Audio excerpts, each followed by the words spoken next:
Hey guys, and welcome to my channel.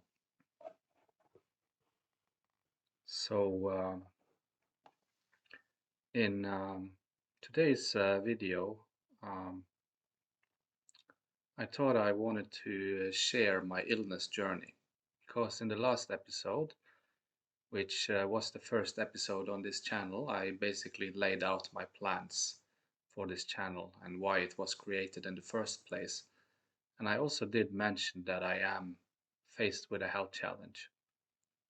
And I thought that in this next video I should share what happened and how I became sick in the first place. So that's what I'm gonna do. But before I do so, I think it is purposeful uh, of me to perhaps say something about who I was before I got sick.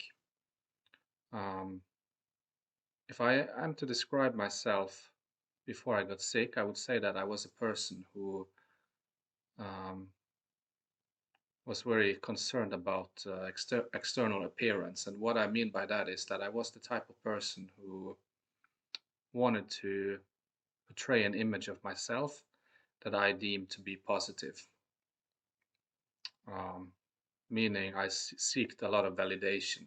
Um, and in many ways, this was a coping mechanism because, because of some earlier um, teenage years experiences that I had had that weren't so good. So I developed this personality that was very um, um, obsessed, almost you could say, about um, achieving, about portraying himself in a positive way in the eyes of others. And this is not only a bad thing because I do believe that it is important to um, do something in this world, to have a craft. Some, ideally, we want to have a passion for something, and being ambitious is not only a bad thing, but it can be a bad thing. There is something called too much of something good, and I guess that characterizes me before I got sick. Perhaps I was too focused on achieving, and um, perhaps I focused more on the achievement part than on being in the moment and actually finding true passion and joy in what I was doing. And I worked really hard. I pushed myself, and often I didn't listen to my body. Um, Everything I did up until the point where I got sick, and everything I achieved where I got in life before that point, it was all a result of me basically pushing myself and striving. So I didn't know any other way. Um, so yeah, definitely that was part of it. I was uh, uh, I was a law student, and I wanted to do well in that field. I did work really hard in high school. That's kind of when I started this pattern of trying to achieve, trying to succeed. I did achieve pretty good grades. I did get into a very good school in my country, one of the best. And I also graduated from law school with reasonably good grades.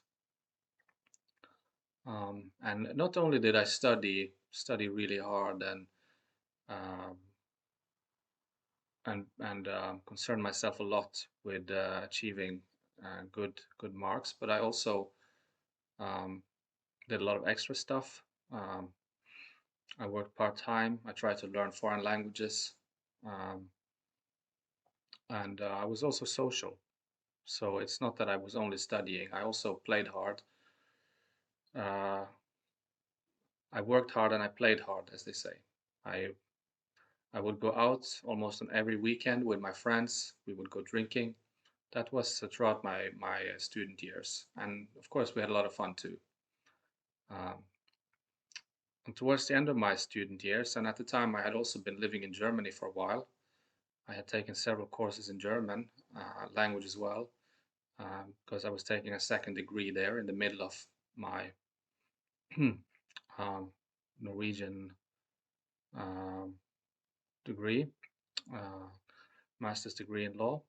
Um, so because the studies in Germany were really hard, I didn't always take care of my body well, and as a result, I became a bit, you can say, overweight. Not obese. I was never really obese, but I definitely was a bit overweight at the time.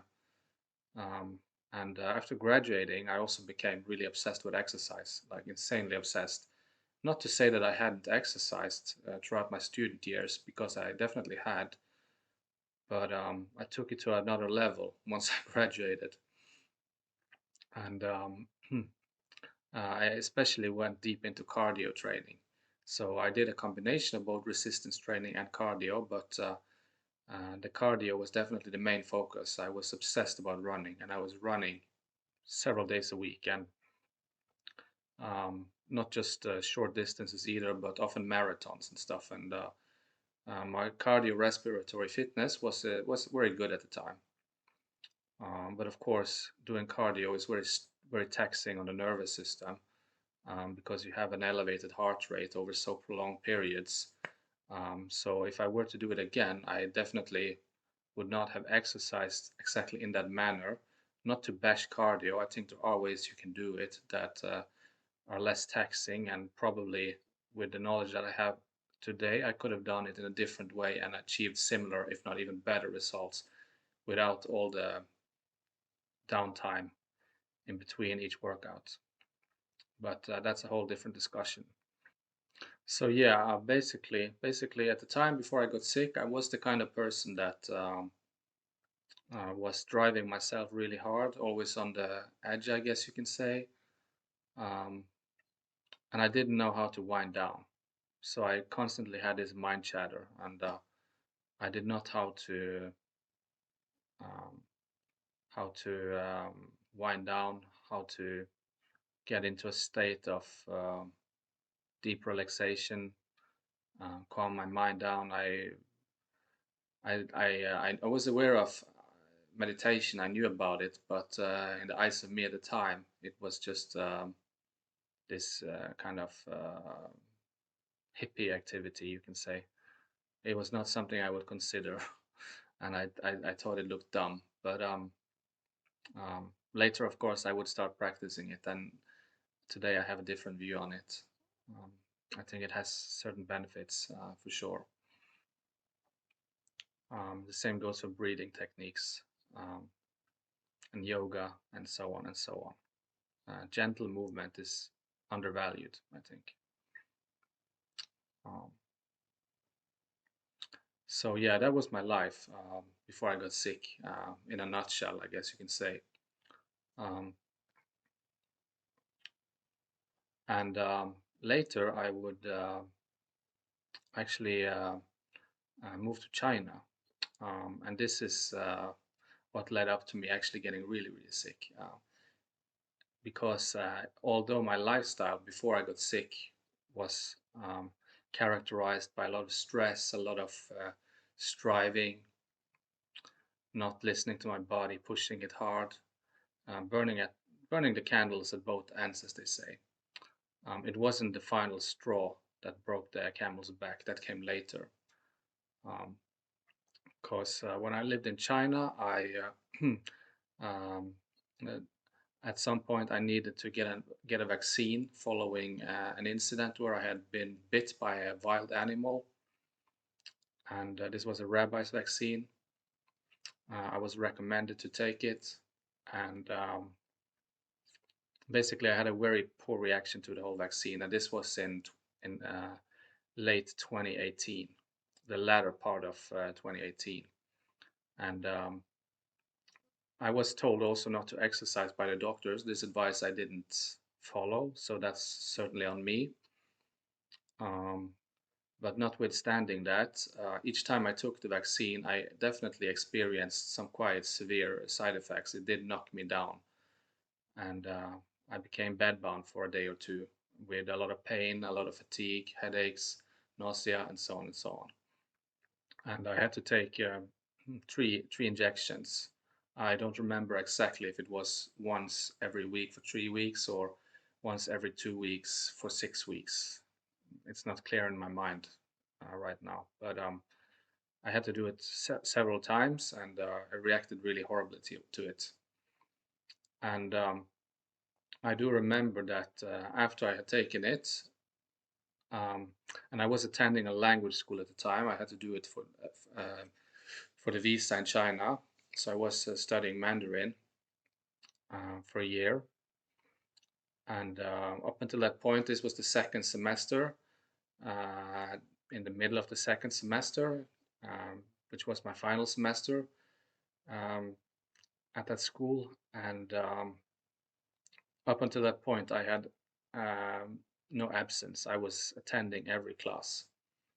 But I do remember that after this, I started having problems getting up in the morning, and I had to get up really early in the morning at 6 a.m. every morning, although my classes didn't start until 8 a.m. And the reason was that it was a pretty long, hour-long commute from where I lived to where the school was located. Um, Not that the distance in and of itself was too long, but in Chinese cities the traffic can be really dense, and the bus ride was pretty slow because of all the traffic and all the stops on the way. So that became really tough after the vaccine. It was the first thing I noticed. I sort of used to get up quite easily, and after the vaccine, it was a fight each time. And I just had this profound lack of refreshing sleep, and the morning fatigue was just absolutely crushing. So that was one of the first things that I definitely noticed um, early on there. And this actually kept getting worse throughout the final part of the semester. And I used to have about 4 hours of classes, um, usually between 8 and 12 before lunch, and then the rest of the time was dedicated to self-study and homework and so on. So what would happen was that usually I would be able to finish the two first hours of lessons without too many issues, but then between 10 and 12 I started getting serious problems getting through the last 2 hours of lessons. I started getting profound brain fog that was extremely debilitating. The only way I can describe it is as if I was trying to think through mud, basically, or a dense fog. Um, even to get a grasp of the simplest concepts became extremely challenging. Um, Moreover, I experienced blurry vision. I experienced vertigo. I experienced something that was really strange. Sometimes when I would walk, I would feel as if one of my legs would give in, and I would almost stumble. And yeah, it was just very debilitating, and I really had a tough time getting through the classes. Um, and this kept on basically throughout the second semester, towards the end of it. And what also happened um, at this time was that I started catching everything that went around, um, all kinds of viruses. If there was a bug, it would affect me.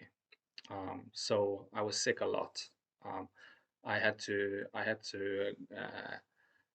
go to the hospital because I got food poisoned. I needed treatment for that in the hospital, and I had a fever, a severe fever that my body just for some reason could not fight off, and this had never happened before. Usually I didn't need any kind of medications. If I had a fever, my body would just fight it off by itself. But at this point, I actually needed to go to the hospital and get intravenous antibiotics because my body and its immune system, for whatever reason, just could not deal with it on its own. So this also happened at the same time. And I do remember that, and this was early 2019 in January. It was the end of the semester, the last 2 weeks, but I remember at that point I had to throw in the towel. I could actually not finish with full attendance that year because my body was just in such shambles that it was not possible. Um, and of course, what I also remember is that I had this difficulty exercising. What I used to, and I was extremely fit at the time, but I started getting problems when I was exercising, and a lot of breathlessness, a lot of um, chest pain, tightness, um, and the main thing was that the recovery time was not what it used to be. Before I used to recover in perhaps 2 days, but now the recovery time was up to a week after a regular workout, which was totally abnormal for me. Um, so anyway, I finished that first year in China, and I was supposed to come back to China because um, I was going to do an internship uh, later that year, later the next year in 2019. But before I left China to go home to Norway to deal with the paperwork that I needed to get in order to come back, I was going to do a health examination in China, which was also part of the visa process. And everything came back normal except one thing. They did point out to me that I had a very slow heart rate, bradycardia it's called, which basically in Latin means a slow beating heart. Um, so I started suspecting, wrongfully so, but I didn't know what I had at the time. Of course, today I know what I have. It's ME/CFS, obviously, so it all makes sense. But at that time, I had no idea. So I started getting convinced that maybe I have a heart issue, and that's also what they told me. There's something weird going on with your heart. But what they also didn't tell me is that having very slow heart rate can be very normal, also if you are a young and fit person, which I was at the time. So anyway, um, I started thinking maybe I have this, but at the same time, um, I didn't really do anything specific about it at that point in time. I went back to Norway, stayed there for a couple of months, and actually most of my symptoms improved during that time, which again, with the benefit of hindsight, makes total sense, as ME/CFS is a kind of condition where if you give your body rest, especially early on, it can actually sometimes fully recover. So obviously I should have done even more of that. So later in March of 2019, I think it was March or February, late February, I came back to China. I started my internship, and I did an internship there for 5 months, but I was supposed to do it a little longer, but of course all my symptoms just came back, and this time even worse. I was having extreme fatigue. I was having brain fog, balancing issues, vertigo, blurry vision. I would have problems reading the letters because I could hardly see what was there. I had major problems with my line of thought. And the work was, of course, really hard as well because I had to translate from Chinese Mandarin and translate legal documents from Chinese Mandarin to English, which was a tad too much, I think, even though I had passed the HSK5, which is the second highest language exam in Chinese. But that's still nowhere near what you actually need to do that kind of work. So I had to constantly look up a lot of words. So yeah, it was actually really, uh, really a nightmare what I was experiencing, having all this challenging work that I was doing at the same time as I was experiencing all these horrible symptoms. So yeah, things just kept getting worse, and at some point I just I couldn't do it anymore. So I had a collapse actually. My body just crashed, and I was left in bed, and this was in the spring of 2019. My body was just completely given in, and I was bedbound for a whole week, and my body just went into this really deep sleep or deep coma almost. It really forced me to rest at that time. And of course, after that, um, I had to go to the hospital again and to figure out what the heck was going on. I ran all the tests you can imagine again, brain scans and EKGs for 1 week. They did confirm the bradycardia, but other than that, I didn't find really any abnormalities. My blood tests came back normal. Um, so yeah, there were no findings that could really explain all of the symptoms that I was experiencing at the time. Um, so I still kept trying to get back to work again after a while of just laying flat. Um, Back to the internship, I mean, and um, yeah, it didn't work for particularly long. So eventually, I had to call it quits. I decided to call it quits because my body was obviously not doing well, and I could not keep up with what I was supposed to do there. So after 5 months, I had to call it quits, and I moved back to Norway again, um, and started job hunting there. Um, but before I did find a new job eventually. But before I did, I had an episode after I was out running, and again, some of the symptoms had improved a bit after I came back to Norway because once again, I didn't have the pressure of doing an internship and or any work, so I was just exercising, and I was still able to exercise at this point. At times, still pretty hard, but when I did so, the recovery time was much longer than it normally was for me. And at one point, I was out on a 40K run, and what happened was that I basically collapsed afterwards in my home. So what I know today is that I did suffer POTS symptoms as well, post orthostatic tachycardia syndrome. So basically, your heart rate goes really high, really fast, and um, sometimes it doesn't regulate the blood pressure properly when if you stand up really quickly, and your brain can actually lack oxygen for a brief moment, and this was something that especially used to happen after I did a hard workout. So what happened was I basically passed out after this run in my parents' home, and I smashed my face into a wall with a rough surface. It was made of concrete. It didn't look too good, and I also fell over a piece of furniture, like a wooden broom, that snapped in half, basically. And after this, I was taken to the ER and later to the hospital. And once again, I went through a whole set of different tests. They tried to determine the cause. And actually, this time they did find one thing. They did mention that I had Epstein-Barr infection. So they did. So one doctor at least did mention maybe you have post-viral fatigue, but all the rest of them said we cannot find anything. You are totally healthy. There is nothing to suggest that you should not be able to continue your usual way of life with work and exercise. So I didn't really think much of it. I thought, okay, it's maybe something um, that's from the infection, but it will pass. That's what I thought. But of course, I was very wrong about that. But anyway, I was eventually able to get a new job, started a new job in September of 2019, and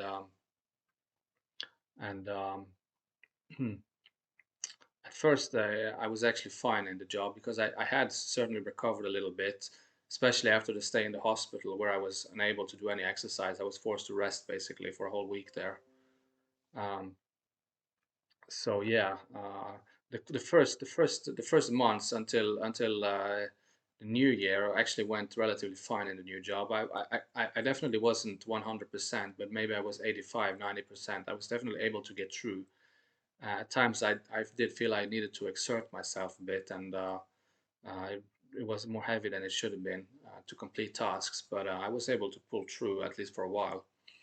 But then came the new year, and I had also moved to a new place, and I had gotten back to really hard and rigorous workouts again, especially with running.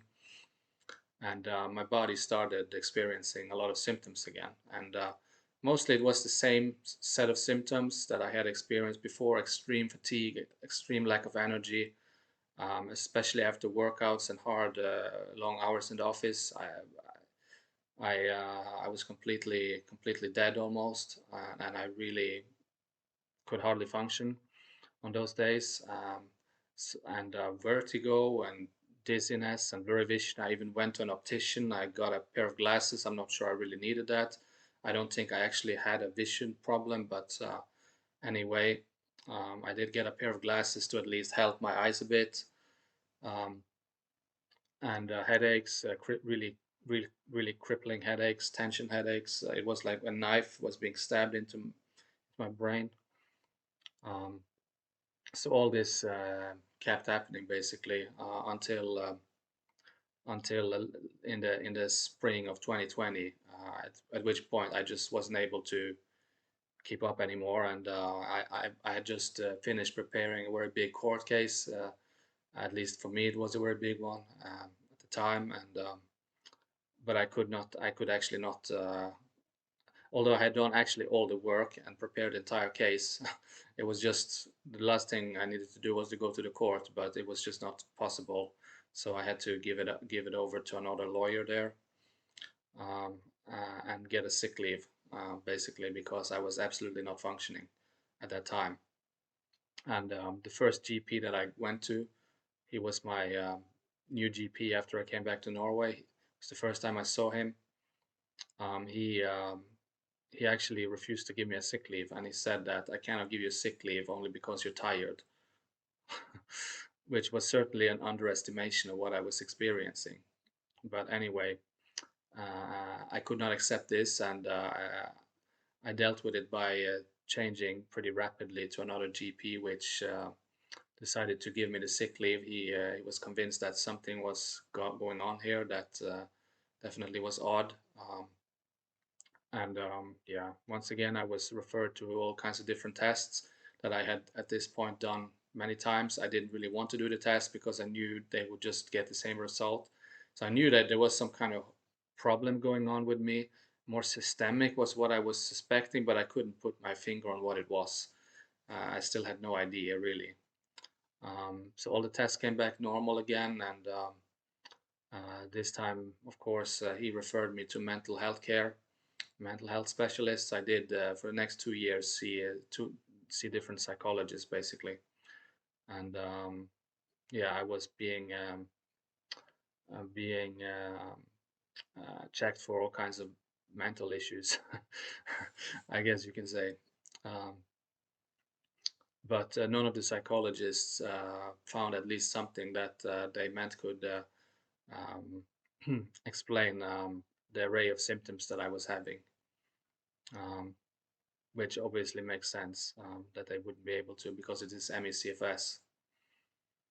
So yeah, so yeah, basically, I think it was from the fall of 2020 until 2023 that I was seeing psychologists, and throughout this period of time, my form was kind of fluctuating, but the general trend was downwards. At times, I did still have energy, and I was really not in tune with my body whatsoever. I was really poor at listening to it, so I still kept trying to exercise during this time. And I remember I even bought a racing bike at the time, which was really dumb and really the last thing I should have done, obviously.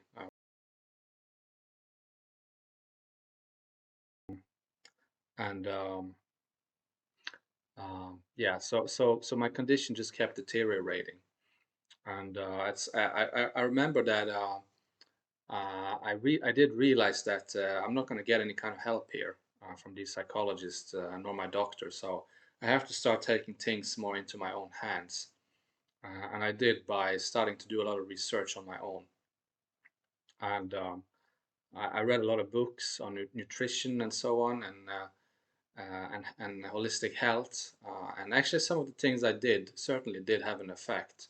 and I will probably come back to addressing some of the things that did help a bit. But even so, with some healthy lifestyle changes and techniques that I applied, I was still not able to turn my general trajectory around because I still kept crashing too much. So so yeah, because one thing that when I was doing the googling, I tended to get up this condition called ME/CFS that I was not really familiar with. But as time went on, I started reading a little bit more about it, and at some point, I just became convinced that this is what I have. And this was, I think, in late second half or something of 2022 that I really became convinced that this is what I have.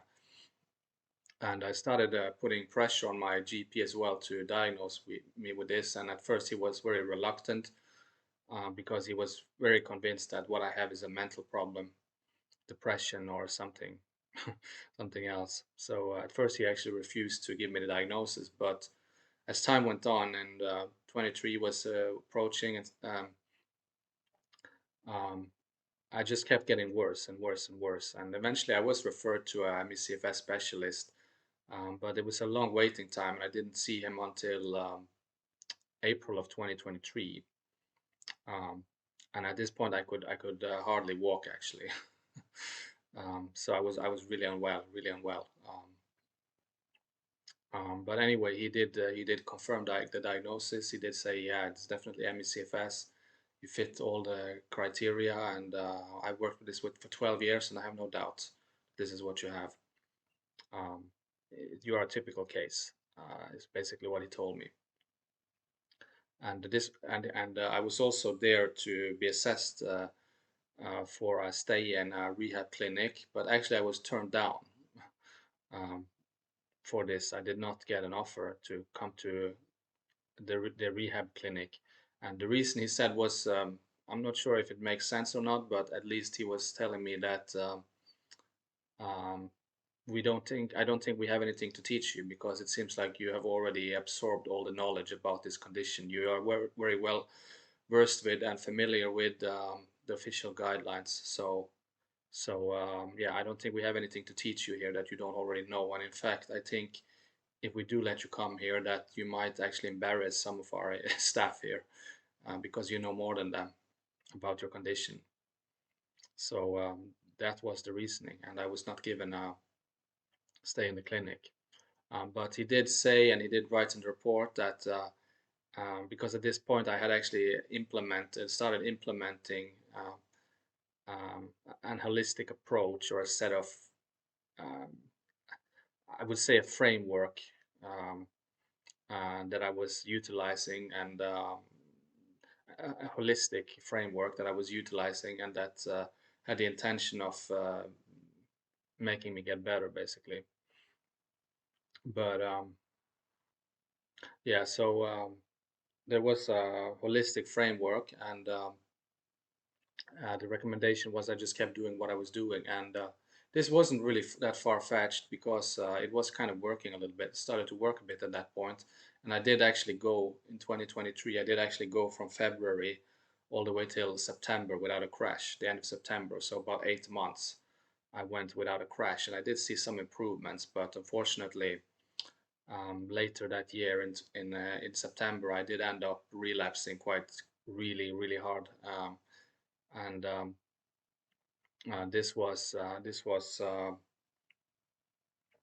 so yeah, eventually I did end up relapsing really hard, and I had started walking more, and I was taking several showers maybe per week, and yeah, especially I was doing all the grocery shopping again, which was really draining for me still, but I was able to do it again.